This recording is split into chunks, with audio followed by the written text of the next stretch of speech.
নমস্কাৰ আপোনালোক সকলোকে পুনৰবাৰ আপোন নিউজৰ অন্য এটা ভিডিঅ'লৈ স্বাগতম জনাইছোঁ। দুৰ্গা পূজা আহি আছে। আপোনালোকৰ দুৰ্গা পূজাৰ প্ৰস্তুতি কেনেকুৱা কমেণ্ট ছেকশ্যনত জনাব। আপোনালোকে কাপোৰ কানি ক্ৰয় বিক্ৰয় কৰিলে নাই কৰা সেইটো কমেণ্ট ছেকশ্যনত জনাব।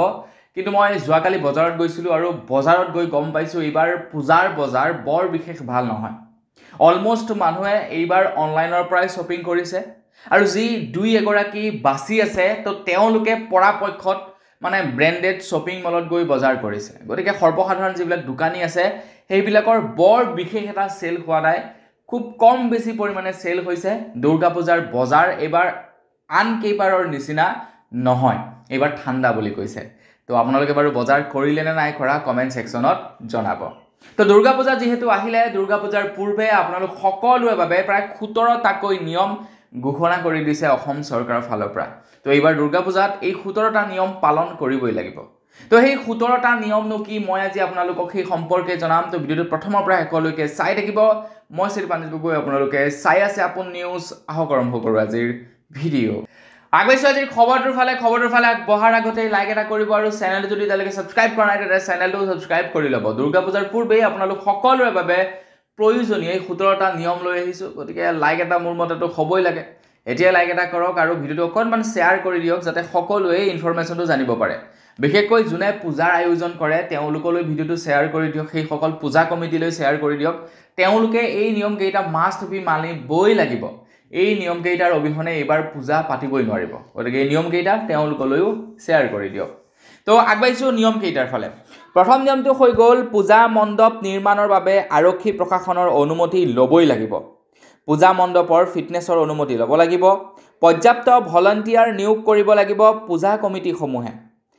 অতিৰিক্তভাৱে লাইটৰ ব্যৱস্থা ৰাখিব লাগিব পূজা কমিটিয়ে। অগ্নি নিৰ্বাপকৰ ব্যৱস্থাৰ লগতে প্ৰয়োজনীয় ৰখাটো বাধ্যতামূলক। লাউড স্পীকাৰ ব্যৱহাৰ আৰু শব্দ প্ৰদূষণৰ নিয়ম মানি চলিব লাগিব। পুৱা 6 বজাৰ পৰা নিশা 10 বজালৈকেহে কেৱল লাউড স্পীকাৰৰ অনুমতি আছে। চাৰিওফালে CCTV কেমেৰা সঠিকভাৱে স্থাপন কৰাটো নিশ্চিত কৰিব লাগিব। স্বেচ্ছাসেৱকৰ তালিকা দাখিল কৰিব লাগিব প্ৰশাসনৰ ওচৰত। ওচৰৰ আৰক্ষী থানাত সকলো বিষয়ববীয়া স্বেচ্ছাসেৱকৰ তালিকা দিব লাগিব। পুৰুষ আৰু মহিলাৰ বাবে পৃথক প্ৰৱেশ আৰু পৃথক প্ৰস্থান থাকিব লাগিব।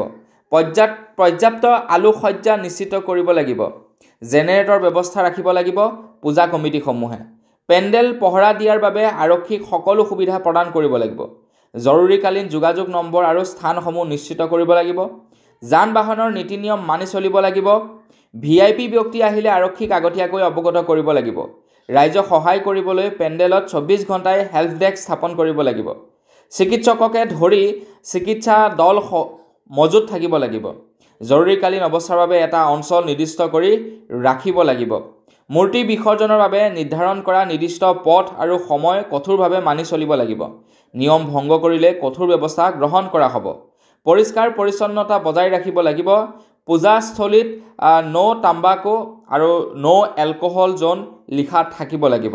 দৰ্শনাৰ্থী আৰু ভক্তৰ বাবে খোৱা পানীৰ পৰ্যাপ্ত ব্যৱস্থা থাকিব লাগিব। কোনো ৰাজহুৱা পথত পূজা মণ্ডপ পাতিব নোৱাৰিব। পেণ্ডেলৰ পৰা 100 মিটাৰ ভিতৰত পাৰ্কিং কৰিব নোৱাৰিব। পূজা পেণ্ডেলৰ ভিতৰত চিলিণ্ডাৰ, পেট্ৰল, ডিজেল, কেৰাচিন আদি ব্যৱহাৰ কৰিব নোৱাৰিব। মূৰ্তি বিসৰ্জনৰ সময়ত কেৱল ভক্তিমূলক গীতহে বজাব লাগিব। বলপূৰ্বকভাৱে অনুদান বা বৰঙণি সংগ্ৰহ কৰাৰ পৰা বিৰত থাকিব লাগিব। তো এইবাৰ যিকেইটা নেকি নিয়ম উল্লেখ কৰিছে এই নিয়মকেইটা খুবেই লক্ষণীয় বা খুবেই দেখনীয়, খুব সুন্দৰ নিয়ম এইবাৰ প্ৰৱৰ্তন কৰিছে অসম চৰকাৰৰ ফালৰ পৰা। আৰু এই নিয়মসমূহ পালন কৰিবই লাগিব, কাৰণ পূজা এখন সুস্থিৰভাৱে হ'বৰ কাৰণে, যিহেতু দুৰ্গা পূজা এইটো বৰ্তমান বেংগলী সম্প্ৰদায়সকলৰ মানে সৰ্ববৃহৎ পূজা আৰু এইটো এটা। গতিকে ইমান ডাঙৰ পূজা এটা অসমতো খুব ধুমধামেৰে পালন কৰে। গতিকে সেই সময়ত গোটেই মানুহে চেলিব্ৰেট কৰে। আপোনাৰ কি হিন্দু কি মুছলমান চবেই এই পূজাক চেলিব্ৰেশ্যন কৰে। গতিকে এই পূজাক লৈ এই 17টা নিয়ম জাৰি কৰি দিছে আৰু এই 17টা নিয়ম পালন কৰিবই লাগিব প্ৰত্যেকজন ব্যক্তিয়ে। গতিকে এইটো কিন্তু মনত ৰাখিব, এইবাৰ দুৰ্গা পূজাক লৈ এই 17টা নিয়ম আপোনালোক সকলোৰে বাবে, আমাৰ সকলোৰে বাবে উলিওৱা হৈছে। তো বন্ধু বান্ধৱীসকল, আজিৰ ভিডিঅ' জনাবলগীয়া এইকেইটাই আছিলে। আপোনালোক সকলোকে জনাবলগীয়া খবৰ জানি কেনে পালে কমেণ্ট ছেকশ্যনত জনাব। যদি ভাল লাগিলে লাইক এটা কৰিব, চেনেল যদি ছাবস্ক্ৰাইব কৰা নাই ছাবস্ক্ৰাইবটো কৰি ল'ব। পুনৰ এটা ভিডিঅ' লগ কৰা হ'লে বিদায় মাগিছোঁ। ধন্যবাদ। জয় অসম।